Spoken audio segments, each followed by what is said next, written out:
evening. Welcome to the March 5th meeting of the Financial Planning Committee. I'd like to start with a roll call. Ken Picard? Yes. Susan Satori? Present. Bob Babcock? Here. Scott? Here. Scott Stockland? And John Rappa here. Okay, we have a quorum. First item is public comment. Any public comments? Seeing no one from the public and hearing none, we'll move on from that. Okay. Next item, approval of the meeting minutes from last week, February 27th. Has everyone had a chance to read the minutes? Any questions, comments, observations? Okay. Can we have a motion to approve the minutes? I move that we put forward the minutes from February 27th, 2024. Second. Okay. Have a roll call on that. Ken? Yes. Susan? Yes. Yes. And I vote aye also. Okay, minutes approved.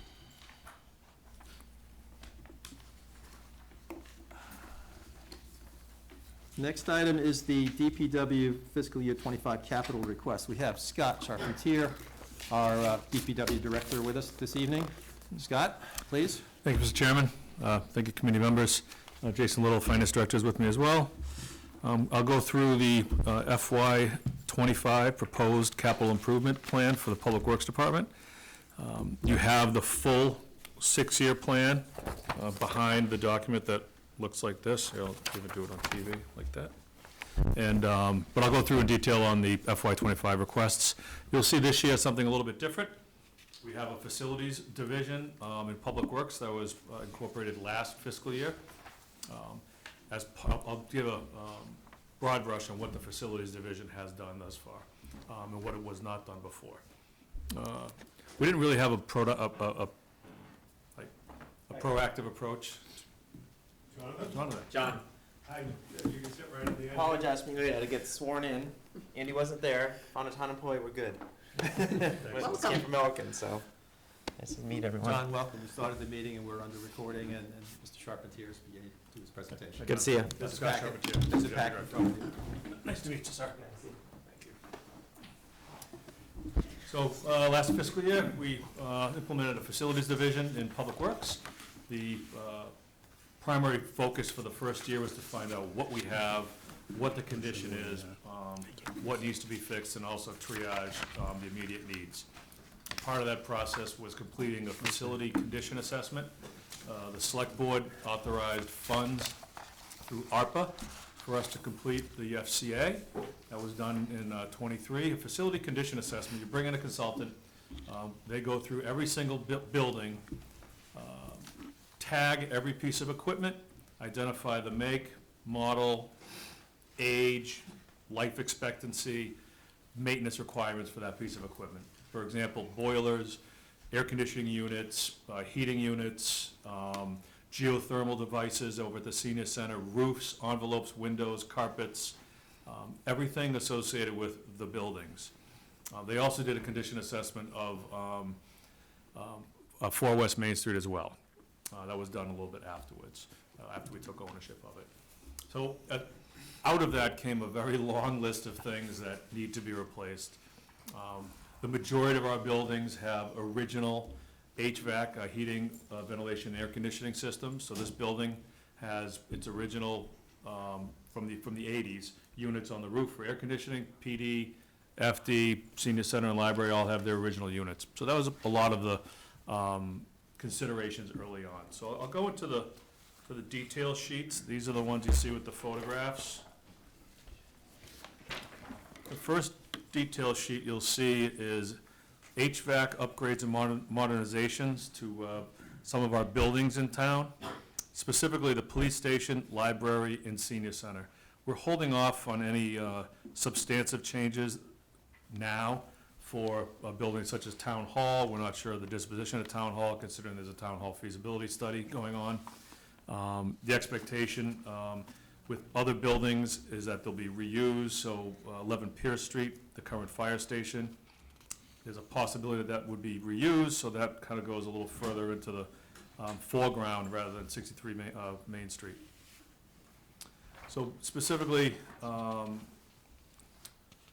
facilities, we have, there's several of our AC units and our heating units are past their useful life.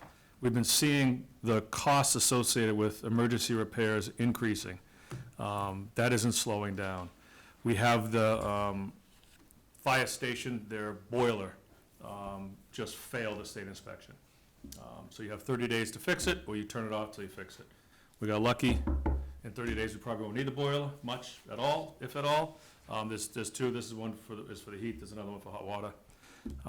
So when those emergencies come up, it's a problem. If this happened in, January, we would be in a very difficult position. I don't want to spend a lot of money on the fire station, but the fire department needs to have heat. That building can't freeze. Those are the types of things that are happening. We had a water heater go at the senior center. Unbeknownst to us, it went, flooded out one of the rooms. We've since replaced it. Had we been on a cycle of proactive replacements, that could have been addressed. We have air conditioning units that are in poor condition at the library. They're all original to the construction in 2007. 2007 was a library, 8 was a senior center. So they're original construction. It's time. So the goal and objective here is a systematic approach to replacing these pieces of equipment. We don't know, we haven't identified exactly which ones are going to be replaced today, because my fear is that if I say the units you see in the photograph at the police station will be replaced, if something goes at, for example, the fire station like it just did, I want the flexibility to spend those funds where the emergency needs are. If I go to town meeting and I say we're doing the boiler here and the air conditioner there, we're doing the boiler and the air conditioner at those locations, regardless of what else breaks. And I don't want to put the community in that position. So Scott, your 250, you expect to be able to do 3 facilities? Yes, yeah, not all the units. Right. I wouldn't want to do all of them at all the facilities. I know we have one of the air conditioning units at the police station that is not functional. We just got pricing for it to replace it. Because of the costs, we looked at it and said, let's put this into our capital plan as one of the HVAC components.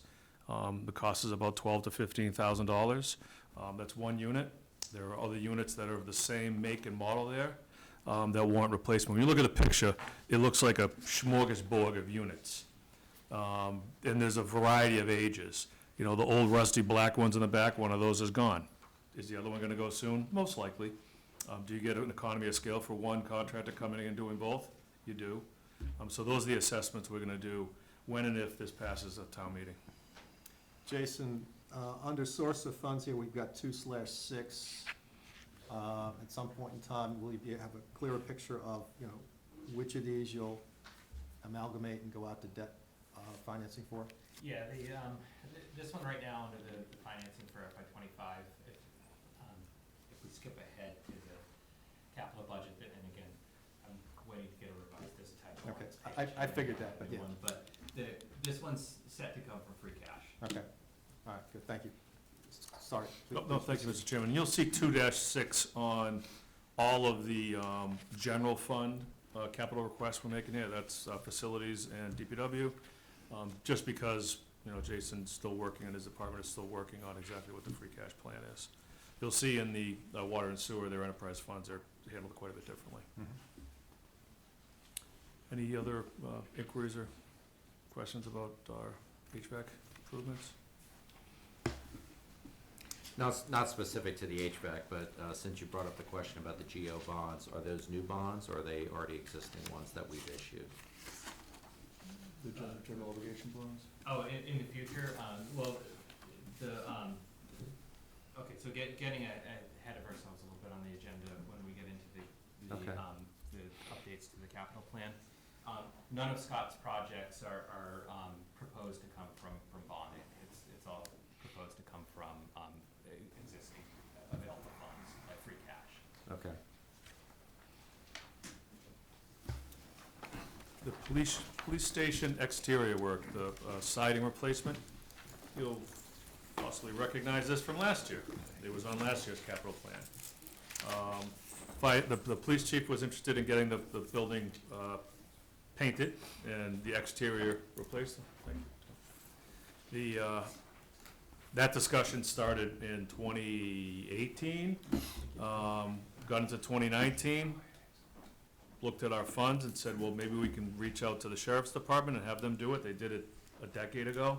They bring prisoners out who are on work release. We buy the materials, the prisoners do the painting. We get a great deal out of it. Very similar to what the Assabet High School does, Technical High School does.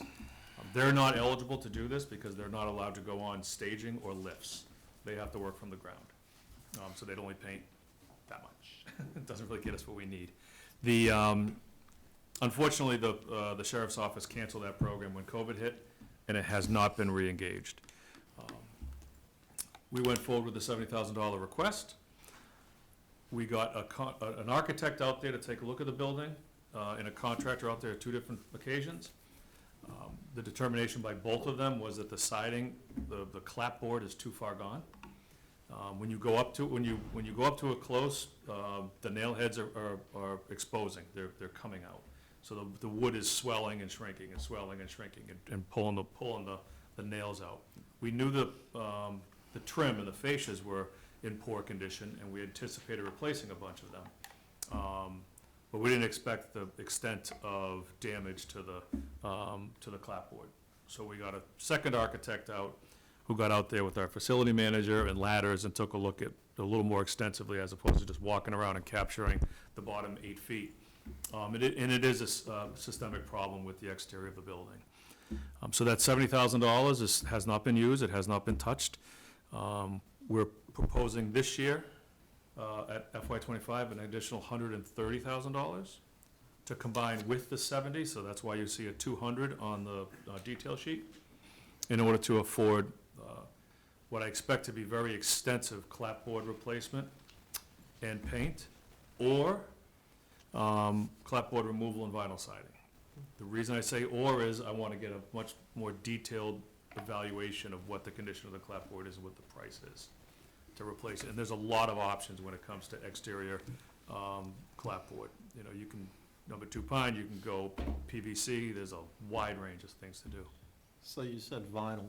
Are you gonna tactically potentially replace certain sections, or are you gonna do a whole building? It would depend If you went on that way. what it is. I mean, the building has very different exposures. When you go to look at the building and you look at the front of it, it looks gray.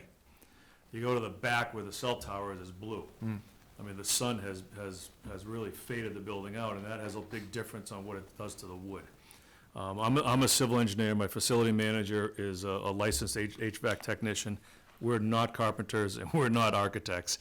I want to get a couple of people out there who really know what they're talking about and can evaluate this, so we do it right and do it once. I certainly don't want to take that $70,000 and slap paint on rotted wood and come back here in 3 years asking for another 70 for more paint. Okay.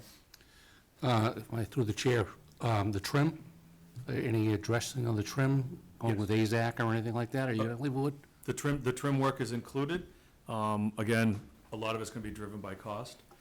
When we get a contractor out there with an architect and evaluate the siding, the clapboard, if it's 40% gone and it makes sense to replace it, trim work could be affordable with PVC board or, AZAC. If it's, 90% gone and we got to strip it all and replace it all, that's when we think, do we want to strip it and side it? Do we want to, reevaluate what we were going to do here? Does the 200,000 assume you're residing the whole police station? Yeah. Yeah. Yeah. We have money in there for soft costs, for an architect to come out. The expectation is it's not, it would be what I refer to as a book job, no drawings, technical specifications on the right way to do things, selective demolition, and material specifications from an architect. They prepare all the technical specs. We do the bid specs in the front, the procurement portion, procure it, have the architect available during construction for periodic site inspections and shop drawing reviews. My goal and objective is not to waste tax dollars on soft costs for an architect to put together a bunch of drawings for what's really just a, you know, a box with stuff on the outside. A book job is perfectly sufficient to get the job done. And again, you're asking for an incremental 130 on top of the 70 that was approved last year. That's correct. Right.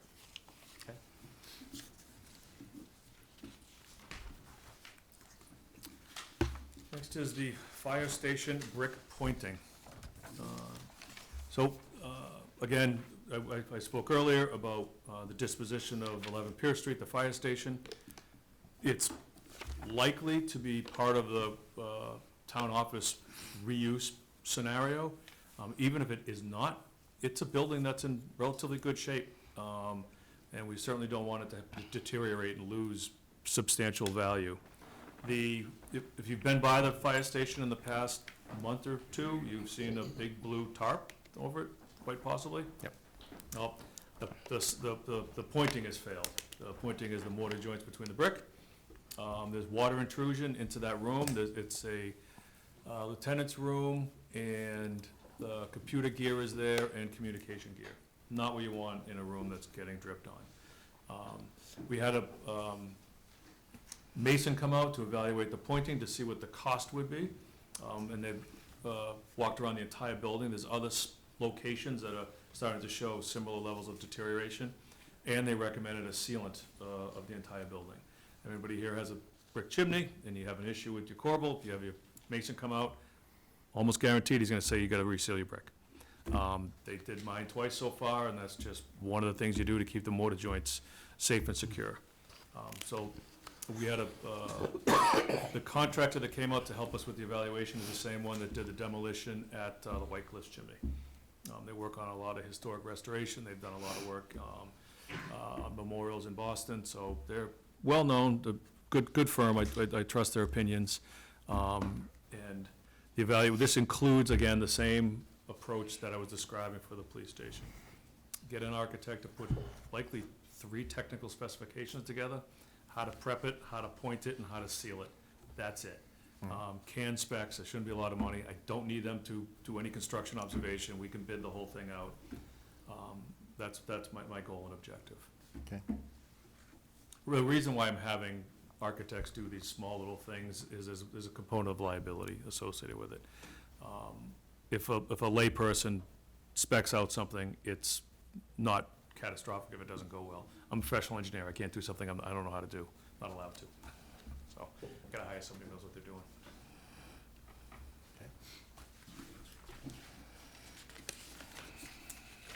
And you may have seen this one before, our roadway improvement and maintenance item. It's been on the capital plan every year since I wanna say 14? It's been there a few years, Yeah, Scott, right? we've done a little bit of work with it. So, we did a townwide pavement condition assessment in 2014. We continue to do those every other year. What it is we have a pavement analysis consultant go out, drives the entire town, evaluates the conditions of every single road we have in town, provides us with a database that shows all those roads and their conditions, what treatments are recommended for each one of them, and gives us a 3-year capital improvement plan. The 3-year capital improvement plan we have is a living document. So, for example, they made recommendations for calendar '24. We're implementing probably 2/3 of those.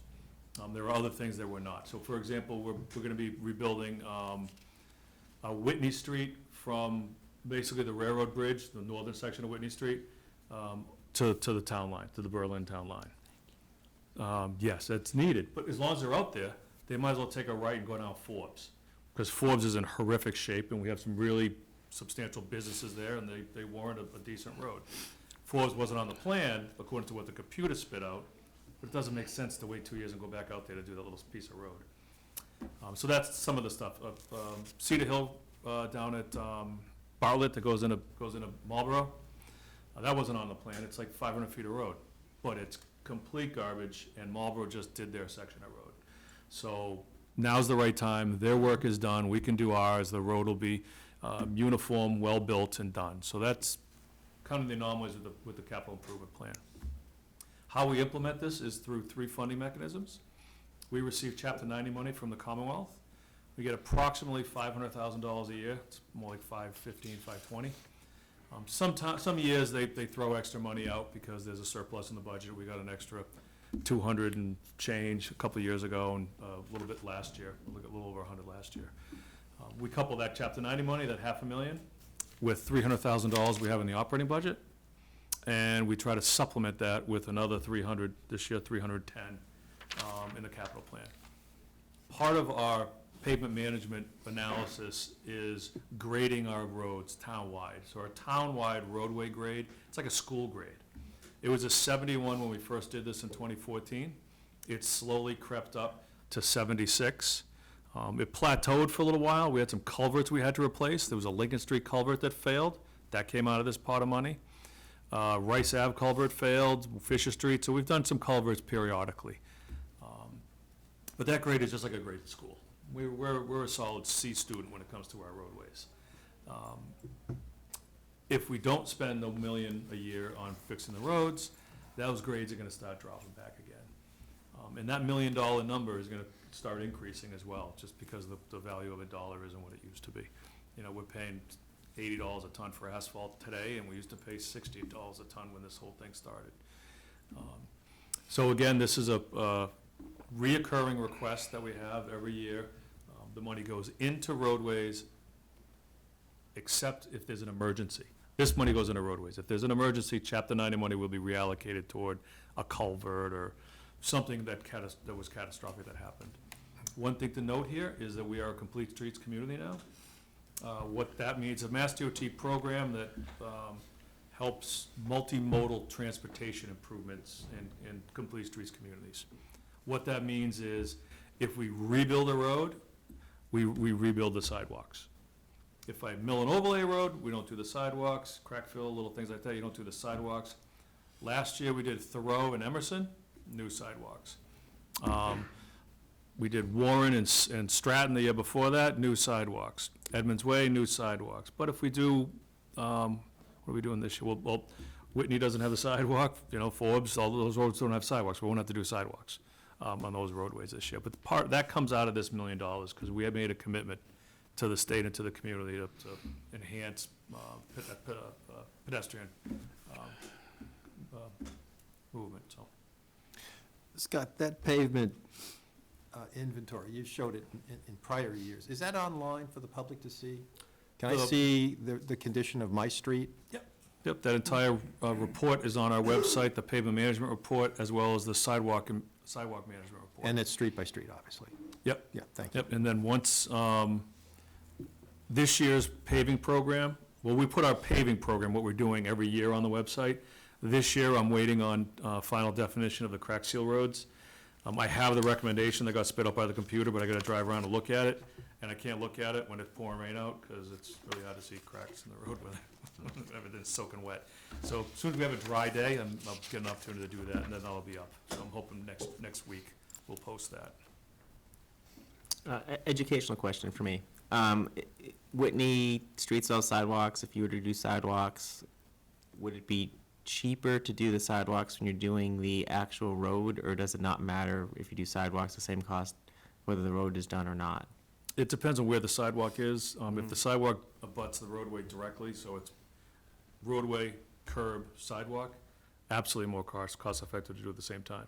Okay. I know a section of Whitney Street between, in the Pine Knoll neighborhood, between Babcock and Coolidge, has like a meandering sidewalk that goes through the woods and goes through a guy's driveway and a retaining wall and all over the place. That you can do, well, not that you can do it, because there's no easements through some of that.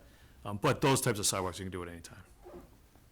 Thank you. We are actually looking at this fiscal year, this calendar year 24, to do work in the Pine Knoll neighborhood, bonded wearing course throughout the neighborhood, which is similar to an overlay. It's just a really thin overlay with like a super glue, very strong adhesive that sticks the overlay to the asphalt. So it's a cost-effective way to maintain a roadway.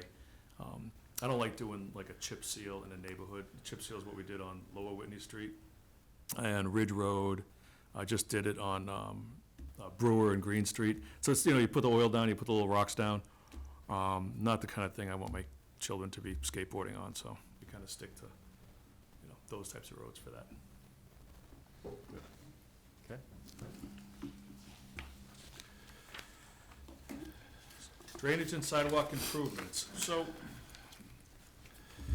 last year we had two items in the capital plan, one for drainage improvements and one for sidewalk improvements.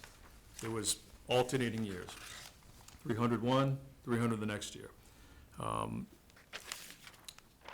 There was not as much flexibility when it comes to emergencies, when you're in a sidewalk year and you don't have drainage money, in the event there's a drainage emergency.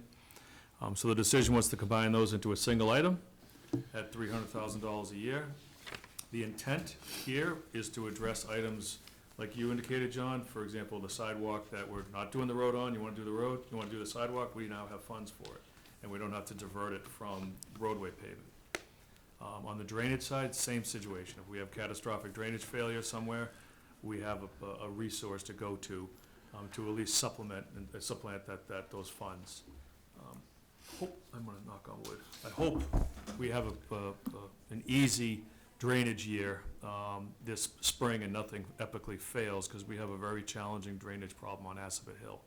I believe I've discussed this with this committee in the past. The Assabet Hill neighborhood suffers from substantial and systemic drainage failures. There was compaction issues when it was constructed, I believe, around a lot of the manhole structures. A lot of the pipes have settled, broken. We did a complete pipe video inspection in 2019 of the entire neighborhood, all the drains. Have a detailed inventory of where the repairs are needed and what's needed. It's not a full replacement of the entire neighborhood. That would just be too much. But there's close to $1 million worth of repairs that are needed.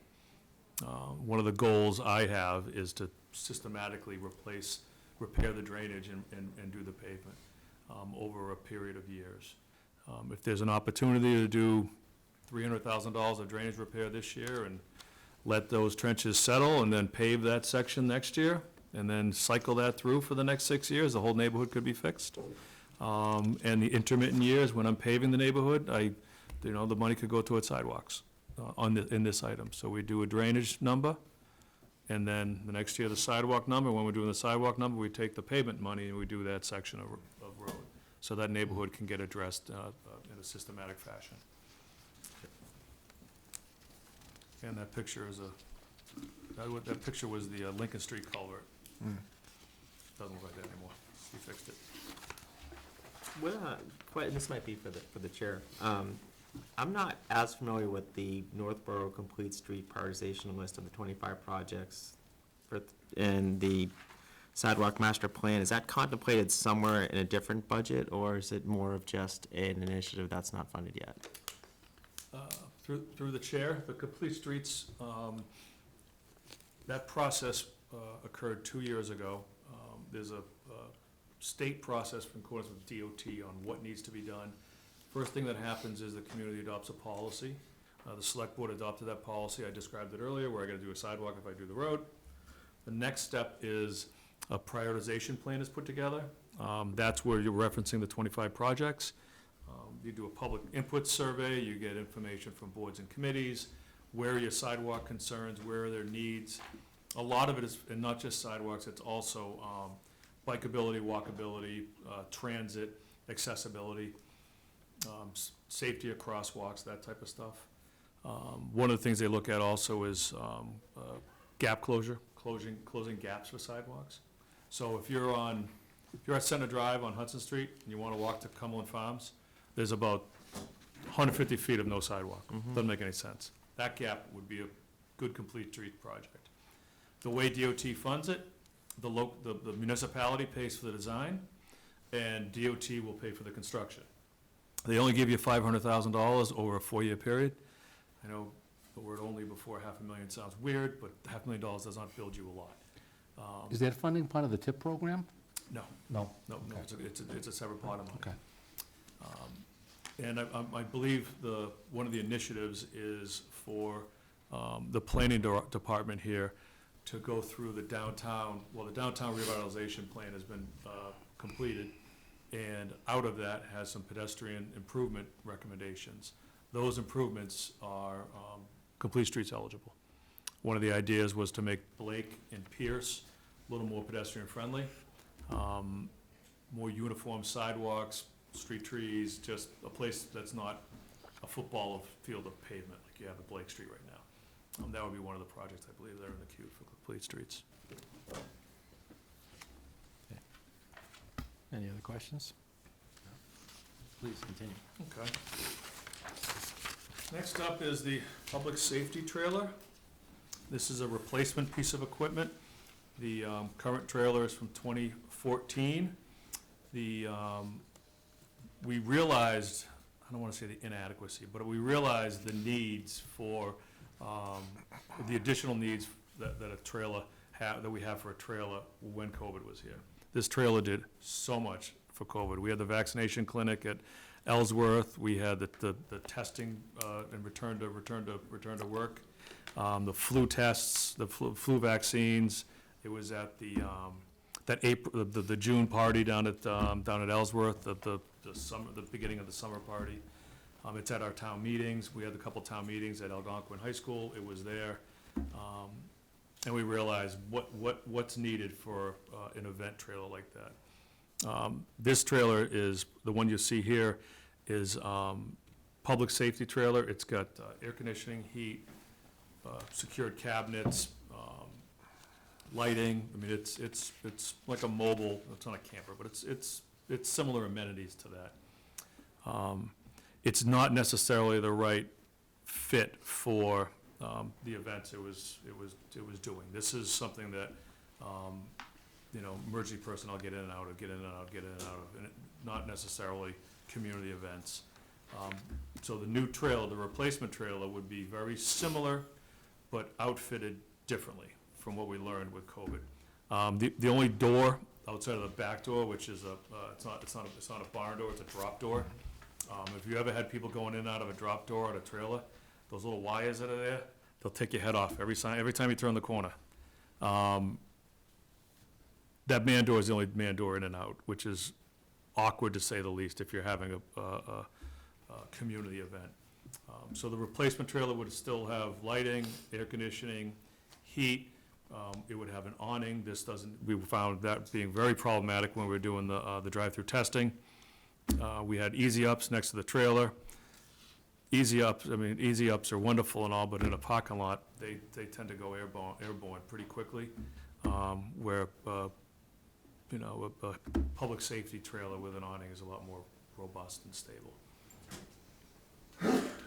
So Scott, you had 90,000 on the horizon for this last year. You bumped it up, Yes. mark to market? Yeah, the prices are, and Okay. the availability is shocking, how long it takes to get something built. Through the chair, so are you planning to reutilize this existing trailer at all? Yeah, we would repurpose the existing trailer. Right. Yeah, we gotta gut the whole thing out and fix the floors, and we can't gut it out and repair it if it's currently an emergency health trailer. It's full of stuff. It's got cots in it and mats. It has anything you would need in the event that there was an emergency somewhere and you needed to get some people, some accommodations quickly. But it sounds like the trailer you're proposing to buy is not something the fire department or police department can use on a response.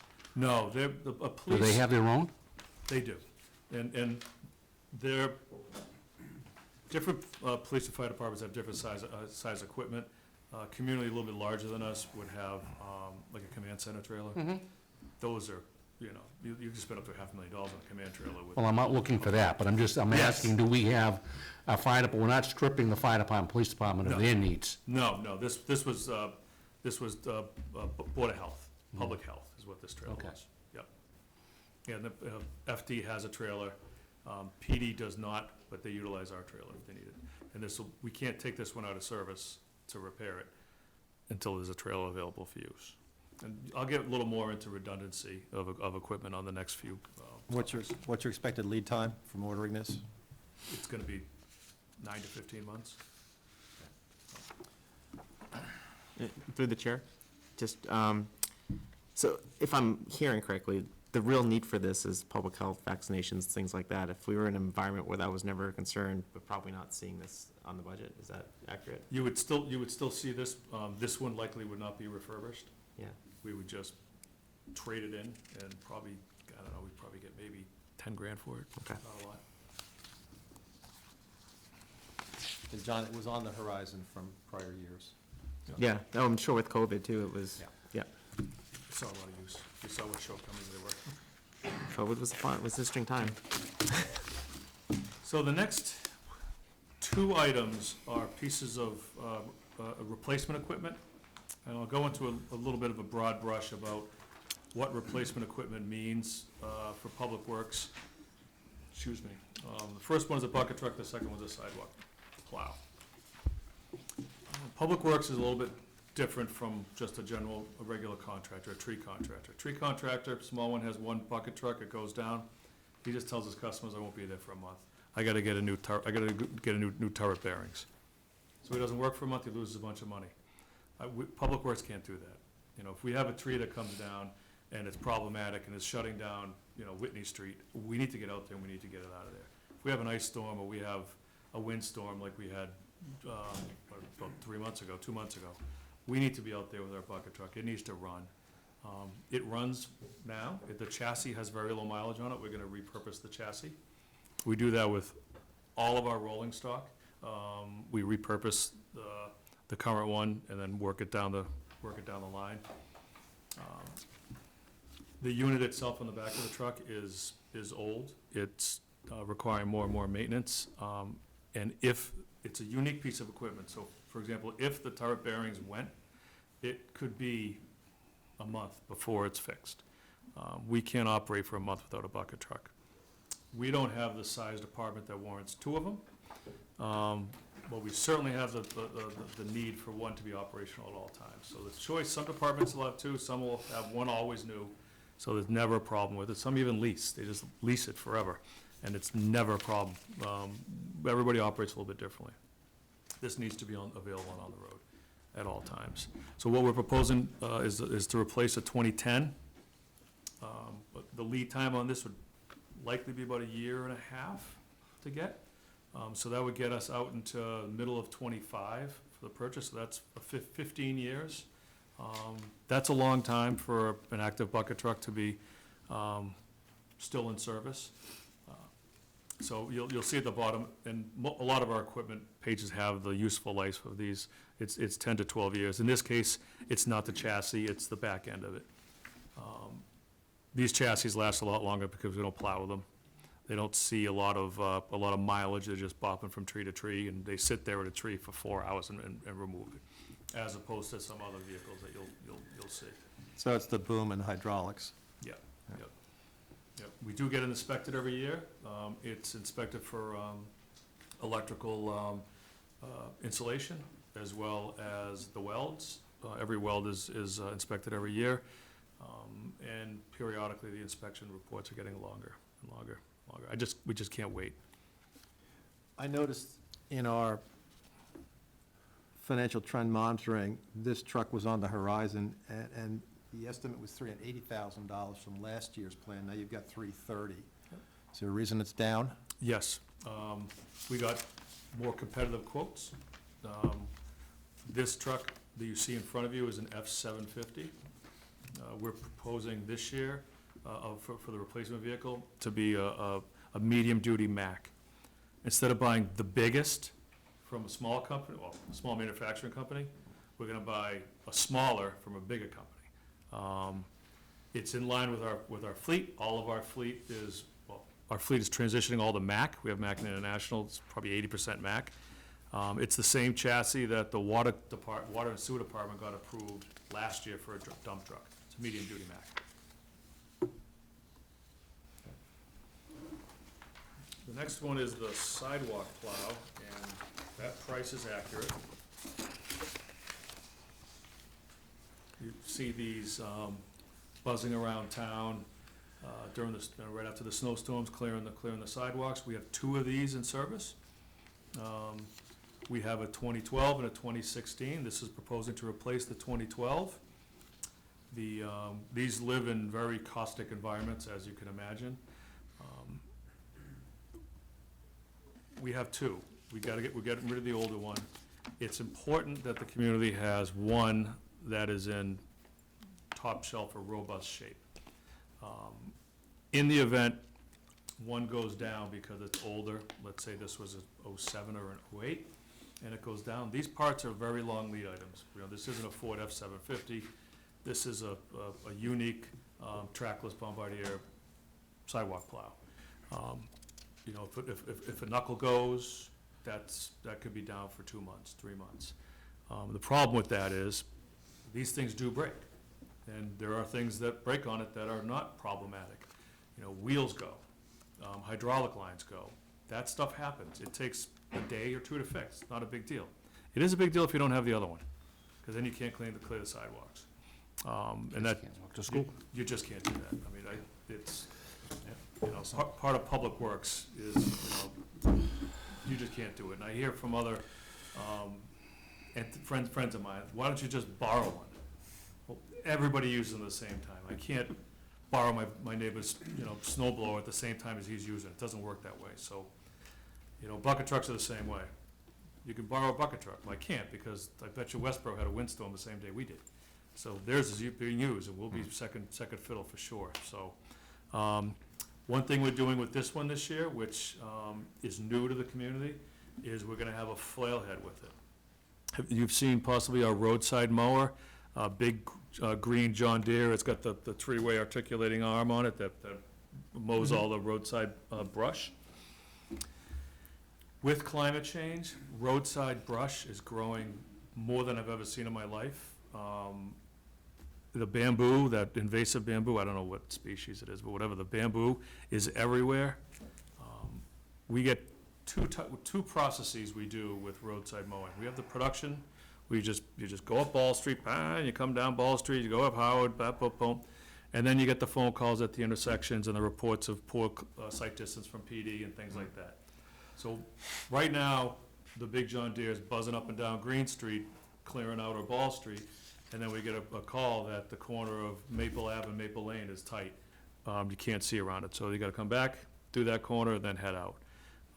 One of the benefits of having a flail arm and a flail head on this machine is it can get out there and do the spot mowing. It's smaller, more maneuverable, so when you're doing production mowing, generally they know you're there.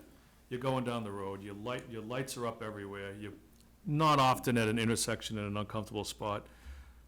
When you gotta do the corner of Hudson and Allen, that's a tough spot. You know, having that giant machine there is not a very safe mechanism for operating. This is much more maneuverable. Some communities only use these.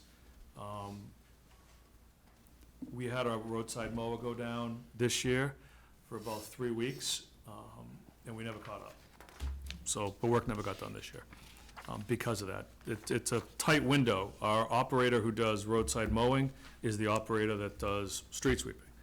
And because of the EPA's MS4 mandate for stormwater compliance, stormwater improvements, we have to sweep our streets twice a year.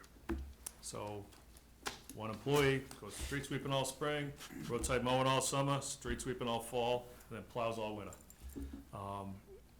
Having a second machine would, one, provide us the redundancy, and then two, obviously give us a better service because things are getting bad. Okay, question? Yeah, What do you see as the useful life of this if it takes on the mowing aspect of it? Do you think you'll change for what you've been finding these machines to work? I don't think it's gonna have any negative effect on the longevity of this machine. Okay. The winter environment is what really abuses these machines. It eats away at them so much. If you think about where they are, they're on the sidewalk. That's where the windrow has been pushed out of the road full of salt and into their path. When these are used, if we have less than 6 inches of snow, we'll put on a V-plow.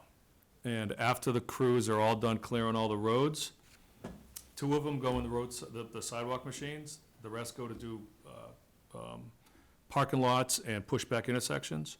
If it's a V-plow, it's about 8 hours to do the town. If it's more than 6 inches, they have to put the snow blowers on, that's about 22 hours. So it's a long day, and it's a lot of time in a caustic environment for a 22-hour I have a stretch. second question. Yeah, please. In regard to your sidewalk program, when do you anticipate that we might actually need more than 2 of these machines? I don't think we'll need more than 2, as long as the community has patience. We get to them as quickly as we can. If we have a significant storm event and we get 10 inches of snow, that same operator has been plowing roads for 18 hours, gets himself or herself a few hours of sleep, and then gets in one of these for 22 hours. That's a long day, and that's a lot of work. We do about 70% of the sidewalks in town. Pretty much any sidewalk we can get to from a sidewalk, we do. Where we don't get into is some of the remote neighborhoods like Pine Knoll. And, I'm sure there's other neighborhoods that those watching will say, hey, you don't do mine. But we do approximately 70% of all the sidewalks in town. So you don't anticipate needing a third in the next 5 to 6 years for this plan? I don't think so, Okay, no. thank you. I hope not. Ken, did you have a question? I'm all set. Okay. She beat me to it. Please, continue. This is a hook lift. This is the first new vehicle we're proposing to add to the fleet in a long time. And part of the motivation for this is an effort to reduce the expenses of chassis. I was talking to you about earlier about this, the F-750 chassis is in great shape. We're gonna repurpose it for another use. The hook lift is essentially a permanently repurposing vehicle. I don't know if you're familiar with hook lifts. Large F-750 or mid-size Mack truck. You outfit it with a big hook arm. It can pick up just about any body you want for it. A rock body, which is a very heavy steel dump body that can handle rocks. A big mulch body. Those look like big dumpsters. That's actually the photograph you see there, a dumpster. You can get a catch basin cleaning attachment for it. That's the big clamshell with the cable on it. They have street sweeping attachment. There's a lot of different attachments. Some are appropriate, some are not, depending on how complicated it is to mount it and dismount it. But it's a very versatile piece of equipment. It'll allow us to, I believe, reduce the need for further repurposing on other vehicles in the future. So, what body equipment will you be ordering with this, since it's an erector set? Yep. So we're looking for a standard dump this year, a flatbed, and a material body. Material body meaning a mulch body, a light-duty body. So prior years, financial trend monitoring, we had 140,000, this is 340, obviously it's because you're adding on to it. Yeah, it's You're all the loading it- bodies. You're loading it up, Yeah. okay. That's exactly it. Okay. I know we do have a catch basin cleaning truck in the fleet right now. It's a 1999 International. It only moves when we gotta clean catch basins. We don't do that very often. We farm out our production catch basin cleaning. We have a little over 1,500 catch basins in town. We have a contractor come in and clean them out every year. We have to do that in accordance with the EPA's MS4 compliance. He charges us like $38 a catch basin, gets them all done in 3 days. Our catch basin machine is for responses. So, you call me and you say my catch basin in front of my house is not working, it's flooding my basement. I get out there with this and I clamshell it out. We have what we think is a failed pipe, culvert outlet. We clamshell out the muck at the culvert outlet to see what the problem is. That's what it operates right now. That attachment is a perfect example of something for a hook lift. Rather than buying a new Mack chassis with a catch basin attachment that we're gonna use periodically through the year, we can have the hook lift and we can hang it from the chains and put it on and go respond. And the cost, so for example, the outfitting cost of the large truck versus the chassis cost is about half and half. So for example, I'll show you, we have a truck for the water and sewer division, $140,000. It's about 65,000 each. The chassis itself, it's an F600, it's about 68,000 bucks. The outfitting of it, to put the utility body on it and the plow and all that, everything else we need, it's about another $65,000. Same thing goes with the big trucks. You know, when we buy a Mack truck, if it's a two-wheel drive, the chassis is about $215. The back end of it would be about 180. So they're close. So you could save a substantial amount by having a hook lift in the fleet. It's a Swiss Army knife. Exactly. It does everything but nothing Big great. Swiss Army. Yeah. Through the chair. So is this actually an investment to save money over what you're currently using? Yes. Yeah, when what we have is neat, so when the catch basin truck is up for, trade-in or needs to be, gotten rid of, needs to be replaced, instead of buying a full truck with attachment with chassis, we just buy the attachment. And you change the attachments with your team? Yep. You generally hang them from chains and, or put them on dunnage. So Scott, there were three other line items on the financial trend monitoring system for this fiscal year. A one-ton dump with a plow and a utility tractor. Does this kind of push that off or address some of those needs? We actually pushed off one of the one-ton dumps because of, we're still waiting on the one from last year. The lead time was about Really? 15 months. Wow. And that's for an F650, F600. It's not like a special truck, it's just a regular dually truck. The other one, the tractor, we ended up actually purchasing out of the operating budget last year in FY23. We brought our old tractor into John Deere. They took a look at it and said, hey, if you're interested, you know, we'll give you 28 grand for it. I said, oh my goodness, yes, I'm absolutely interested, please. So we got a tractor, a new utility tractor, a little smaller than what we had in capital plan, but still works. Bigger than the one we had, and we got more trade-in, like almost more than twice what I expected us to get. Good. We jumped at that. And cemetery niches? Yeah, we pushed that off for another year. You did. Yeah, Grafton just installed theirs last year at their cemetery. I want to see how it goes there. I know Shrewsbury's had them in for a few years, and it's been mixed results. I don't know if New Englanders just, Could you explain Oh, to our of course. committee? I knew what they are from Yeah. last year. Could you explain to the committee what they Sure. are? Sure, so cemetery space is limited, as we all know. A lot of people are going with cremations nowadays. You know, my father's cremated, that's what's in my will. Cemetery niches are a way to utilize land that may not be otherwise utilized for burials at a cemetery, or to more efficiently utilize that land. It's, usually it's a granite structure, rectangular, 8-10 feet long, 4 or 5 feet tall, with essentially a bunch of cubby holes in it. And each cubby hole is one of the niches, and your cremation remains, actually 2 cremation remains fit in each one. They can be purchased through the cemetery division at a reduced cost from the actual burial land. It's more cost effective for the interment process, the burial process, and it's an option that a lot of communities are going toward. In our case, we have sections of the Kaiser Cemetery that are not viable for earthen burial.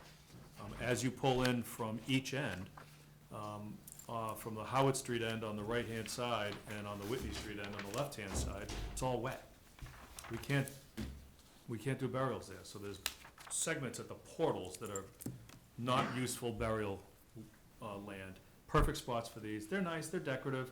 You have little walkways around them, some plantings, some shrubs. Shrewsbury has them, and I know Grafton does as well, so something to look at. Thank you. Yep. Great. Oh, okay. So, Water, sewer? Scott? Yes, I'm gonna give you those.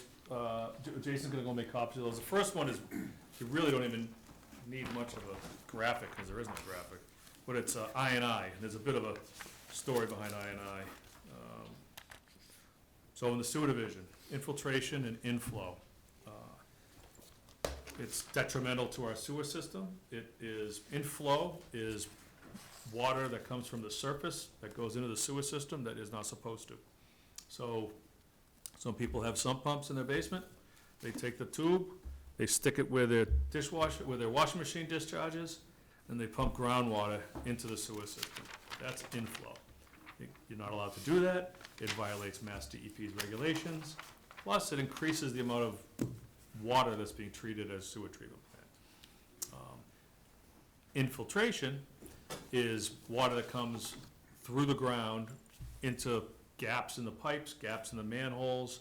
Inflow can also be water that comes through a manhole cover that may have holes in it or may be dislodged. So infiltration and inflow are two things that we're working toward eliminating from our system. Mass DEP mandated that 6 years ago that we do a inflow and infiltration elimination program. We put together a 15-year plan to do that. Every year in our operating budget, we have money allocated toward investigating our sewer systems. That includes video inspecting all our pipes, smoke testing our pipes, inspecting all the manholes. We're gonna be doing building surveys, going into areas of the community where we know there's high groundwater, just to make sure that nobody's doing things that they shouldn't do and give them advice on how to do it correctly. So as we do that, every 3 or so years, we want to eliminate this stuff. Just knowing where it is doesn't do me any good. I want to fix the pipes, I want to fix the manholes, I want to make sure the residents know you're not supposed to do this. So that's what this is. That it's a $380,000 request. This would be our 3rd year of elimination. The further down the line we go, the less bang for the buck we're gonna get. In the first year of I&I elimination, we identified the worst areas. So our consultant knows the entire town, they know our system. They look and they say, well, you live near wetlands, Susan, and your neighborhood, has sump pumps, and it's a tough, I bet you the pipes probably have problems with them. So we go down there, we video the pipes, we find issues, we fix them. Our cross-country lines, there's cross-country sewer lines that run down School Street, adjacent to the golf course, cross street from the golf course, and then they run by Greenwood Circle and through the fields there by the train tracks. Those cross-country lines are known for leaks, so we're in the process of repairing them. This pays for another 3 years of repairs. Every gallon that we remove from infiltration and inflow is a gallon of capacity we gain for community, I'm okay, thank you, for economic development. We have a relationship with Marlboro, excuse me, all of our sanitary sewer discharges to their sewer treatment plant. We have a limit of how much we can discharge there. So every gallon we don't discharge there is another gallon we could put toward housing, retail, commercial, what have you. Scott, how and where is that metered? How do they know we're dumping 500,000 gallons into them? We have a mag meter at our Hudson Street pump station, so when you're going down Hudson Street, before you get to, actually kind of right across the street from Colburn, there's a little brick building there, that's our pump station. That handles about 98% of our flow in town. The only area that does not go through that pump station would be the warehouses on Bartlett Street and Algonquin Regional High School. Those go directly into Marlboro. So there's a mag meter there, it's calibrated every year. The city comes out and inspects it every year and observes the calibration report. And, right now, our capacity is at 800,000 gallons a day. We're under that capacity with what our flow rates are. But any additional capacity we can obtain and be in compliance with state regulations, I'm all for it. Have we seen that flow rate increase through COVID with people working from home? Yeah, there was some painful learning lessons we learned on through COVID, both on the water and sewer side. Our sewer flows went way up, our water flows went way up, so did our bills. So, COVID, go down a small little rabbit hole. We're an MWRA community, so we buy all of our water from the authority. And They bill us based on our percentage of all their customers. So, they got all these customers, we use 0.5% of their water, they charge us 0.5% of their operating expense. It's very fair, it's the way you should do it. I appreciate the amount of work they put into it. During COVID, though, the city of Boston emptied out, and the towns of Northborough filled up.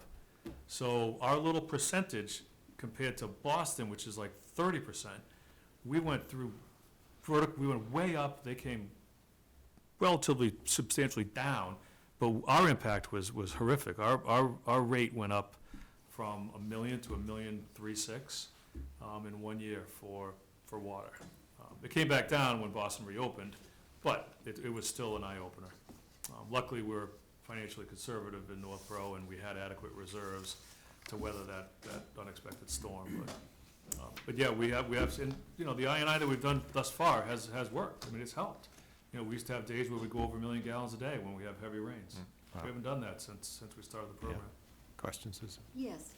What happens if you were in violation? What happens? Are we fined? What happens to our town? There could be, DEP has different levels of slaps on the wrist. NON, a notice of noncompliance, is typically the first one. It's like a written warning. The next one is an ACO, administrative consent order. That's not the one you want. And then when you ignore that one, you end up in the newspapers in court. Okay, We thank you. We don't have any of those. I think it's important for people to understand when we need robust maintenance programs. Thank you. Okay. Thank you. So the other one, this is the utility truck that I was referring to earlier. We're proposing to replace a 2014. Again, we would not take that into service until likely the end of 2025. These trucks are on the road all day, every day, indicating that a truck lasts 12 years may sound like a short lifetime. My truck is a 17, I'm hoping to get 15 years out of it. My truck doesn't drive 8 hours a day, 7 days a week, and plow every time there's a snowstorm. These vehicles are the workhorse. When they're on a job site, they're idling, because we have a lot of equipment that's plugged into them. Similar to a police car, those police cars we go through every 5 years. The regular resident's gonna get a lot more than 5 years out of a Crown Vic or a Taurus. This vehicle in particular, the utility body that was purchased with it is a steel body. It's not fiberglass. It helps because it's a little more durable, but it also rusts out much quicker. The goal for this vehicle is for it to be repurposed by the school district. The school district expressed a desire earlier in late '23, asked us, what do you guys do with your old trucks? So, well, we trade them in. Okay, well, any chance that we could get one? Yeah, we'll go through the process, we'll get the trade-in value, and if you're interested in it for that trade-in value, perfectly okay with, going to the department. Just be aware that, when we trade these vehicles in, it's because they need work. So, just have something else in your pocket other than just the trade-in value in order to take ownership. And Scott, I asked you last year, we've got 83 miles of roads in the town, right? Yes, yep. Through the chair. Why is fiscal year '28 lower than '25 and '30? We're expecting to trade in the truck in '28 for a reduction in the price. So in '28, we're gonna trade that vehicle into the dealership. The dealership's gonna give us 10, 15 grand for it. '25, we're not gonna trade it into the dealership. We're gonna trade it in. We're gonna sell it to the school. So we have to put the money out first. Okay. Yeah, I'm sorry. Go ahead. Yeah. Through the chair, I'll just explain the mechanics Yeah, of it. thank you. Well, originally, in the school's capital plan, they had $20,000 in their plan to purchase this vehicle. So if you look back to what we discussed last week, this was listed as $120,000, and the schools had a $20,000 line in their request, which is obviously $20,000 is below the threshold for a capital plan, but this is a mitigating factor to this agreement that we had made to give them this vehicle. That their in a sense changed when, I don't know, Greg explained it at the, Greg, the superintendent explained it at the meeting that, it was now gonna be moved to the region was gonna pay for the truck. So that it changes the plan just a little bit, so when, I'm gonna hand out a revised copy of this draft capital plan in a second. There's a typo on the one I handed out originally. But, there, it shows 120 coming from enterprise fund free cash, and then 20 coming from other available funds. When the check from the region gets passed to the town, we're separate legal entities.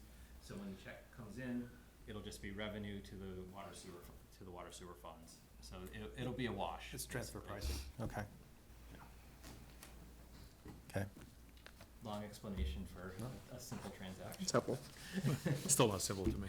Any questions? Yeah, Scott, I was just curious, the 2023 Facility Condition Assessment Report, was there any surprises in there from your vantage point? Yeah, the roofs, I had hoped were in better shape.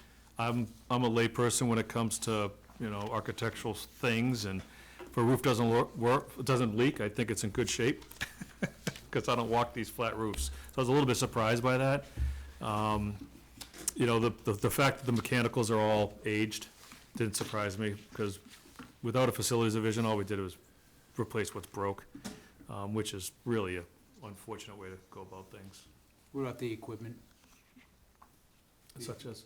Just the vehicles, those. Oh, no, the vehicles are on a good rotating schedule. We have 10 large trucks. We replace one every other year. That way, every 20 years, one of the big trucks goes, the Mack trucks. 20 years is a long life for a Mack truck for municipality. Our mid-size trucks, the F600s, we have 7 of those, so we replace one of those every other year. We try to get them on the opposite years. That gives us about 12, 14 years out of each one of them, depending on what they do for a living. So, for example, next year you'll see that F600 for $270,000, a huge number. It's got an asphalt hot box on the back of it. We had one of these a few years back. We're not gonna buy a brand-new F600 and put the most abusive, dirty piece of equipment on the back of it. We'll buy the brand-new F600, have the stainless steel dump body like we normally do, take that new asphalt box, put it on our oldest one, because that's a very miserable way to go through life if you're a truck, is driving that thing around. Anybody else? One question through the chair. On your spreadsheet. Yep. I'm only seeing one emergency generator listed. We must have more than one in the town. Yes, we have, this one is for the police station. The one at Town Hall was replaced in, 6 years, 5 years ago? Yeah, about 2017. This one was replaced. There was a flood in the basement, and that generator got damaged, so this was an insurance replacement. All of our sewer pump stations now have emergency generators. That's required by EPA. Our water garage just got their generator installed 2 weeks ago for the new water garage. So you never had one for those? We had one in the old garage. So we just built a new water garage 2019. Due to costs, we didn't put the generator in yet. We put the hookups for it, and we were able to purchase a generator out of the operating budget and get that installed. Highway garage has a generator. That one's a big problem. I'm gonna try to take the old generator from one of the other facilities and bring it over there possibly. The problem with the highway garage generator is it does not feed the fuel island. So the fuel island and the salt shed were constructed 12 years ago, 10, 12 years ago. It's got a 400 amp service down there. It's on one of the 3 legs of the building that is not on the generator. There's 3 legs, it's a 3-phase building, so there's 3 legs. One of the legs has a generator, the other 2 don't. The one that doesn't is the fuel island. You don't have a 3-phase generator on that campus? Oh, we have a tow behind that we can bring over there and hook it up. No, I mean, Yeah. you said your DPW, you got 3-phase, but you're only, that doesn't make any sense to me. No, it doesn't. I agree, Okay. 100%. So the next question is, you have a portable generator, you can move from site to site if necessary if one of your generators fail. Yeah, the portable generator is set up with 3 different electrical settings. We have a manual transfer switch here at Town Hall that can accept that generator. The highway garage has a portal for that generator, and, yeah, Hudson Street Pump Station, that's what we bought it for. The Hudson Street Pump Station has that as well. Okay. This is the police station generator. There's a backup generator at the senior center, and there is a backup generator at the library. Okay, thank you. And if there's any other questions elsewhere in the plan, Just one more, through the chair. sorry. Going back to these 1-ton pickup trucks and the cool hook and lift truck that has all these neat attachments like standard dump, rock dump, is there an opportunity to reduce one of the fleet vehicles and replace it with this new type of fleet vehicle we're bringing in that has all this extra utility? Let me look through.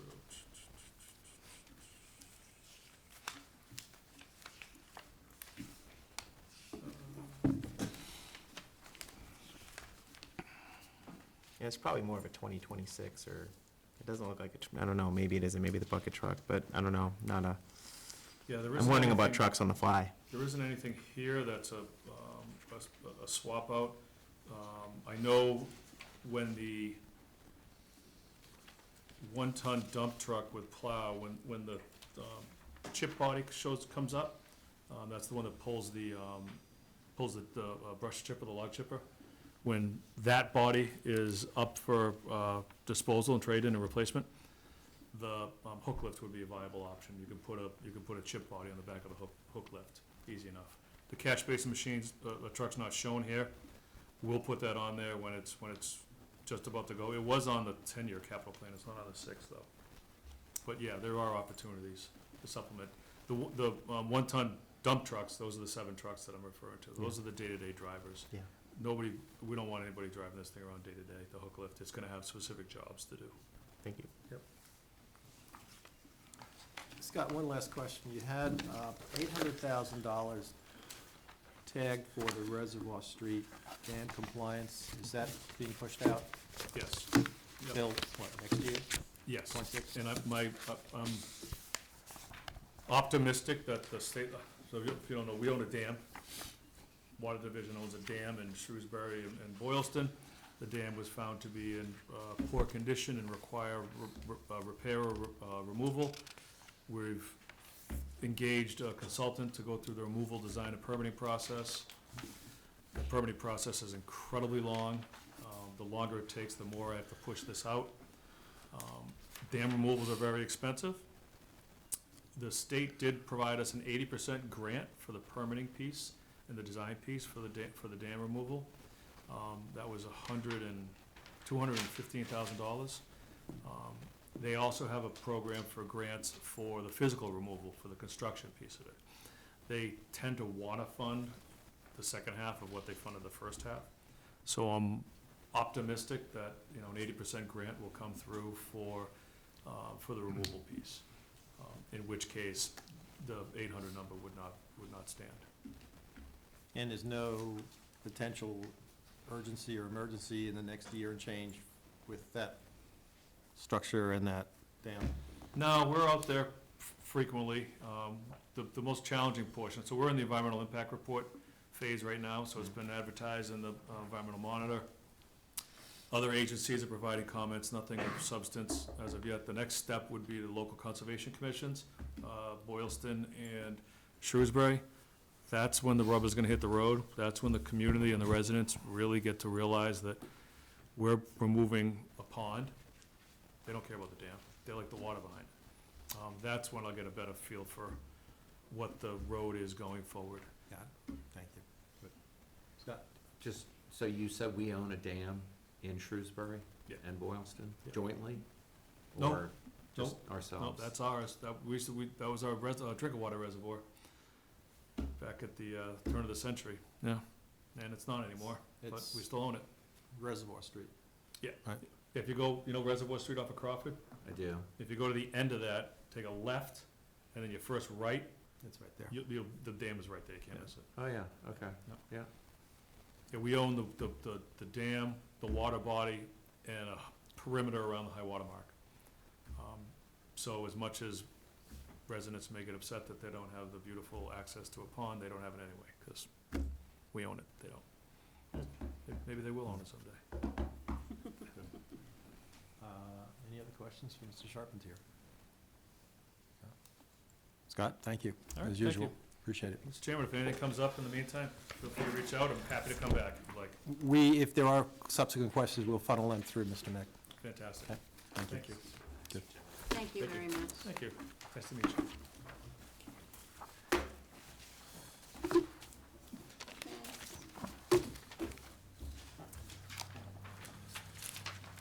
Okey-doke, thank you. Thank you. You want a candy to go?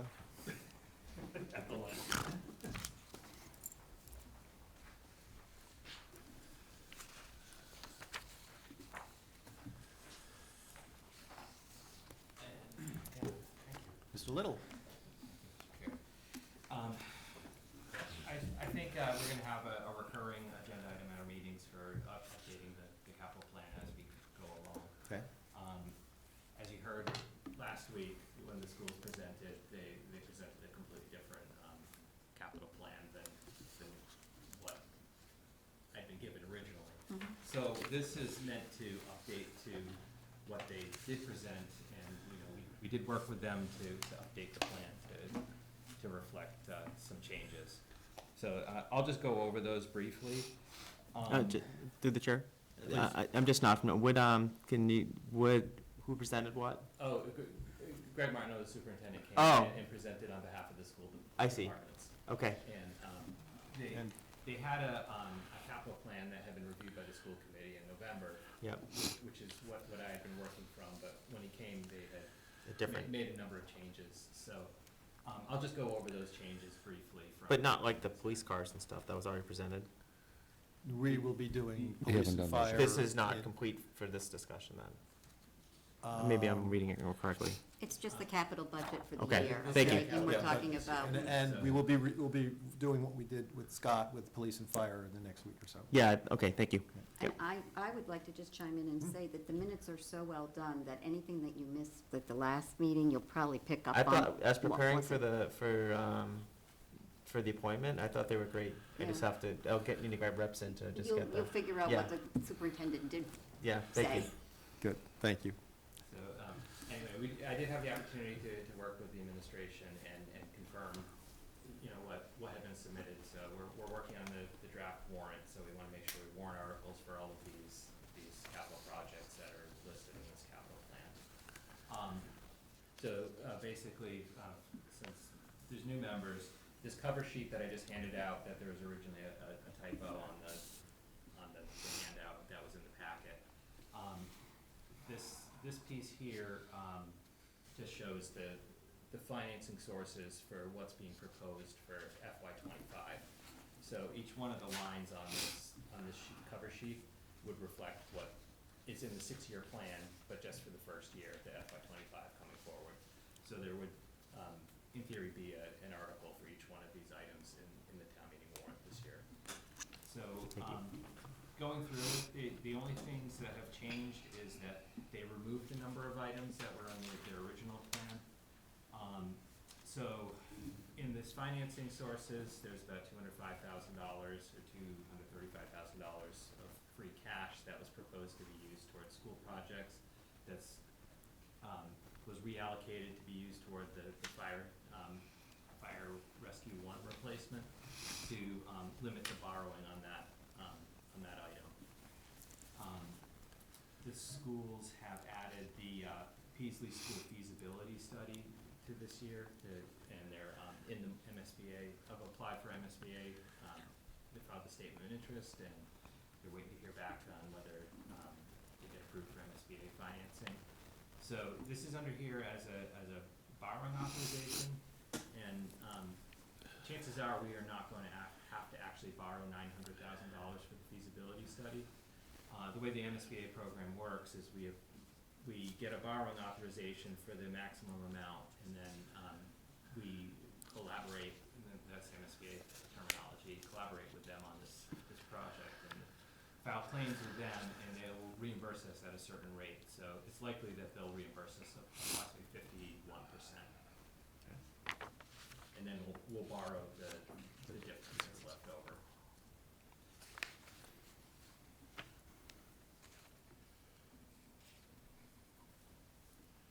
So that's the second largest line item on here. Correct.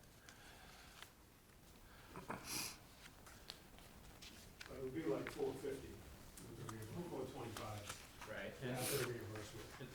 It's not as simple as like a piece of equipment. If you borrow for a piece of equipment, in theory, you'd get the authorization to buy it, you buy it that year, and then you borrow, within a reasonable amount of time to cover the cost of it, and it's an outlay, and this is a little different. The feasibility study will play out over a longer period of time, and when we'll apply for reimbursement, chances are we'll only end up borrowing about half of this amount, but it won't be immediate. It's gonna be after we find out whether we're approved, invited into the MSBA program or. Okay, Through the chair. please. Do they need this authorized by town meeting this spring in order to Correct. continue in the process? Correct. Okay. And this is different than the way it was in the past, right? We used to get reimbursed at the end of the project, so we're Right. actually gonna see some money sooner. Right, than the later. old school building program, which, when I say old, it has been a number of years since it's been this way, but it used to be, once a project is done, you'd get reimbursed a certain rate, and that would be based on your borrowing costs as well. This, the state saved money for everybody by giving you money up front, sooner Yep. into the project, not giving you installments at the end of it, so. You had the luxury of having that program for the Lincoln Street project. right? Correct, Yeah, yes, okay. yes,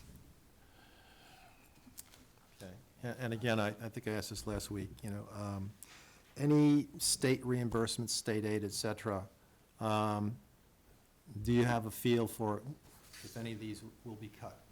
That if we have an expectation of, let's say, 50% on this, that some of that might be in jeopardy? Do you have any feel for that yet? No, I think the MSBA has a pretty solid financing program where they were borrowing money in the past, where the new program was, I think it was the state treasurer put this into play, but one of the pennies from the state sales tax gets dedicated to the school building fund, and that's created a sizable pool to fund these school building projects across the state. So that when they commit to money, they don't tend to cut it Cut it back, afterwards with the okay. school building Good. program. Good, okay. Yes. All right. So is the rest of this then, Yeah, just the cover sheet had. it was the cover had a sheet, minor okay, typo in it. all right. Let's see, anybody have any questions about the other capital? Through the chair, I just want to confirm that we have a amount for free cash, right? It's the 5 million? No, Um, the number to the right of it. Yeah, so the $5.4 million is the total for the capital budget for the year. And the various funding sources are, free cash is $2.2 million. Tax levy would be $242,000. Other available funds is $811,000.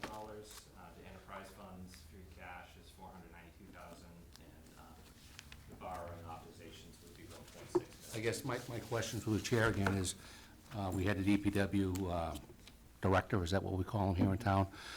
He was saying it would mostly be free cash. Is that really reflected in here? Yes. Right. For what Scott just gave you, Right. free cash from the general fund for general operations for DPW, Yep. and retained earnings, all free cash for sewer and water, for those other. They come out of the enterprise funds. Correct. Okay. Thank you. Through the Question? chair. Funding mechanisms for all the capital projects, do we have the ability to discuss that as we start to get into our report? Or are these pretty much all set? These are just what I proposed. I'm trying to align the best one-time uses to the available funds that we have. And again, looking at this list, the the Rescue 1 replacement seemed to have the longest life out of any of the items, or it was the highest ticket item Right. before the PD. Right. But, you know, that's why that got targeted, to limit the borrowing that we would have to do and limit it to one item.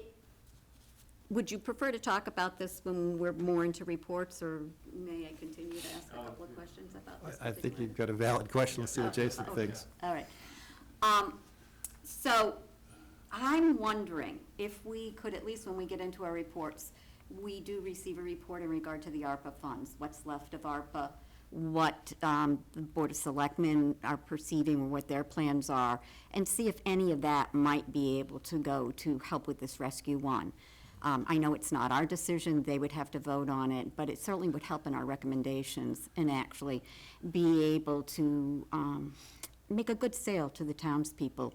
When we're talking about a large feasibility study, we're talking about this large fire engine, and then a very large sum for a fire station. I think they might appreciate at least the discussion. Well, I understand your concern. My concern about this Rescue 1 is the length of time it takes to get the fire equipment and the tight deadline of ARPA, but maybe there's a different way to achieve Is what is the you're asking. timeline till 26 that you have to have expended To it? expend the funds, yeah. Okay. till But we 2026. decide by the end of 24, and so you need to know whether or not we could have the fire engine by 26? Whether we can actually. I mean, the expend- rescue, yeah. Receive the equipment. and Yeah, okay. Make the Well, expenditure. maybe if we can find that out too and see what we, Yeah, I mean, there's been, typically with this equipment, there's been a much longer lead time. And as you heard the Public Works Director mention, that it's been over a year waiting for one of the last dump trucks. well, if that is one of the reasons for not considering even talking to the Board of Selectmen or making a recommendation about using ARPA funds, we should be discussing that, I think, right up front, so people will understand that issue in regard to when we receive the Rescue 1. This committee made, and appropriations made recommendations on 2 line items last year to use ARPA funds, and the select board decided not to. They did, but we're coming down to the line now, we've got some pretty big projects yeah, coming yeah. out, and so they might look differently, and they haven't expended it all, and, Yeah. And last year, we approved $900,000 for a fire engine replacement with a probably 18-month lead time. So we're still waiting for that. It'll be hopefully here Yeah, for. the last truck. Yeah. And again, like, we didn't have to borrow for it this year because we're not gonna get it.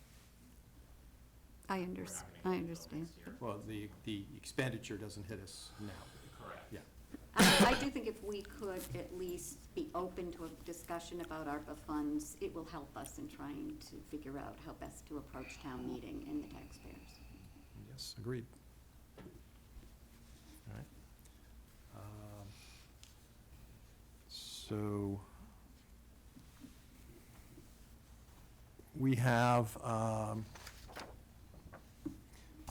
2 other meetings next week with community preservation, another review of the capital budget, and then the 19th, police and fire.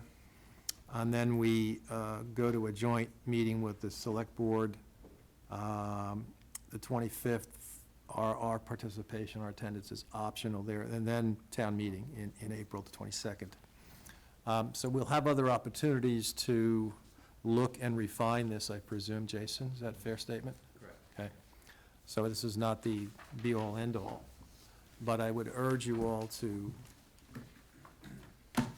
take this off and revisit it again, think about it, and any questions that come up on anything we've discussed, either last week or now. As we discussed last week, rules of engagement, send it to Tim, and he'll get it back to the appropriate parties from there. I found that, this is the 4th year I'm involved with this committee, I look at the town with a different set of eyes. You've heard Scott talk about certain things. When you see trucks roll by, or you see, sidewalks or whatever, I think you'll look at this town differently as a result of being exposed to this. And I hope that, enriches you in terms of, what your role is here. So the meeting schedule, our next meeting is next Tuesday, the 12th. We decided, John, meetings will be at 6. The only meetings that are not at 6 is the select board meeting on the 25th is at 7. That's a standing meeting, I believe. So our meetings are at 6 PM here.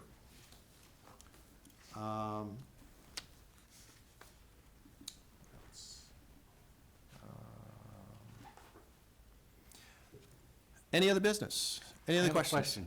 question. Again, just clarification, I'm looking at budget hearing, it says chapter 6-5, what does that refer to on the meeting schedule? Town charter? We should have had that. Well, just curious, Me too. yeah. Susan? When is the report that we do actually do to the Board of Selectmen? Do they have a date that we have to have it to them by? I think typically at your last meeting, we discussed the contents of the report, and typically a motion gets made to authorize the chair to work with the administration in finalizing that report for the town meeting book. Not exactly sure of the drop dead date for that, Okay. where that work has to happen, but I believe that we would target that probably for your last meeting on this schedule here, the 19th. And one second question is that, once the warrant is closed, would funding mechanisms not be able to be changed for the warrant? The funding mechanisms, the warrant closing just means no more articles can be added to the Okay. warrant. So we, So, There's two caveats, this is my first one, so I'll just tell you that generally warrants, to give the inhabitants notice of a meeting for a particular topic. The motion is where we'll figure out the details of the funding sources. So the motion could be as early as 5 o'clock before you go to town meeting on the Okay. 22nd. At the meeting, sounds good. That sounds like at the meeting, And we will have a meeting at town meeting before the prior, meeting yeah. commences. Too many meetings in there? Does that make sense? Yeah. Just some clarification. Please. Our report is not to the selectmen, it's to the town body, correct? Is that the way it's worked? We're writing our report for the town body? right, for the warrant book. Yeah. And We are, but I thought it said that we have to submit it to the Board of Selectmen, no? There's two pieces, as I read it, there's one is your advisory to the board, So, and there's a report to town meeting. okay, We need to clarify if there's a drop dead date for you to submit something to be printed in that warrant book. okay, And once we do that, okay. and again, our report is included in that warrant book. Right, Yeah. right. Yeah, and I would just add too, like, what, can I just add that, like, what Tim said about the warrant was, we typically have a menu of options in the warrant book, even though, we're proposing some pretty specific sources and tying them to these articles. A lot of times we'll print the warrant book with a menu of options, and it's the motion at town meeting that gets made. Right. It sometimes causes some confusion, but the point is to have a little bit of, under the law, like if you say this is only gonna be free cash, you can only use free cash if you notify people. But if you can adjust it to make a change in the motion if you have a menu of options on the warrant. Excellent. I think that goes back to your point with the fire truck last year. There was a lot of discussion about what the funding source was gonna be. There was, It went yes. back and forth, Yes, back there and was. forth, so you need to have the options, because you don't wanna box yourself in. Right. And that, the specific language there, going back in history, did box in that Yeah. that one article where it was a borrowing authorization only and as printed in the warrant So, book. yeah. I'd like to also say that we're advisory to the Appropriations Committee too, so that. Right, yeah, should be. Any other business? Do I hear a motion to adjourn? Mr. Chair, I make a motion, we adjourn. Second. A roll call. John? Aye. Ken, aye. Aye. Susan? Scott? Yes. Robert? John, I vote aye also. Meeting is adjourned. Thank you.